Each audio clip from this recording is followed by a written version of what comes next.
Well, 2024 will no doubt see a ramping up of the energy debate. The Coalition, Peter Dutton, set to pack on the pressure in support of lifting the country's nuclear power ban. Now, that big dope, Energy Minister Chris Bowen, he's labelled nuclear power as a fantasy for Australians. Yet our longest-serving Treasurer, Peter Costello, has thrown his support behind lifting the ban and revealing the Howard government actually considered it back when it was in charge. Well, another person leading the way when it comes to nuclear energy advocacy is William Shackel, and he's 17. He's the founder of Nuclear for Australia, and he joins me. William, well done. You've started a petition to legalise nuclear energy. How's the petition going today? It's going fantastic. I've already got 11,000 signatures on that petition to lift the ban on nuclear energy, which is just a massive sign of support from everyday Australians that they want the bans on nuclear energy to be lifted. Australia's the only member of the G20 with a ban on nuclear energy, and when we're experiencing an energy and climate crisis, it makes no sense why we would be restricting one of the cleanest and most reliable technologies, that being nuclear energy.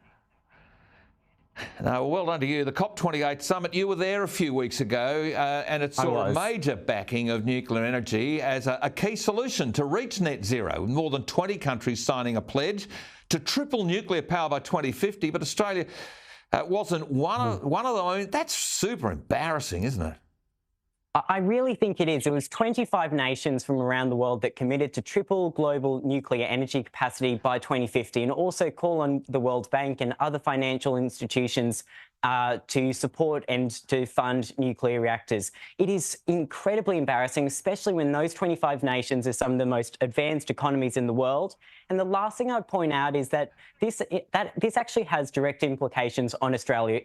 Besides from it actually being embarrassing, that Australia is standing on the sidelines during this announcement. In addition to all of that, included in the declaration is a line which says that all of those 25 countries will commit to supporting responsible nations looking to explore civil nuclear power deployment under the best safety standards. So those countries are going to be looking to countries like Australia, which have the capability to embrace nuclear, to step up. And hopefully we do, especially when you consider in Australia, we're uniquely placed to embrace nuclear energy. We have the largest uranium reserves in the world. We are going to have floating small reactors for our national security. Why can't we have them for our energy security on land? We're renowned for our nuclear expertise and for our safety record. So it makes no sense why Australia wouldn't jump on board and embrace nuclear energy. You know, extra kudos to you, Will. I mean, you ran into French President Emmanuel Macron while you were there. He's calling on Australia to lift the nuclear ban. I mean, you were the one that made him say that. Have a listen to this. I hope that you will manage to lift the ban. I mean, nuclear energy is absolutely a necessity to succeed. Yes. For carbon neutrality in 2050. Most certainly.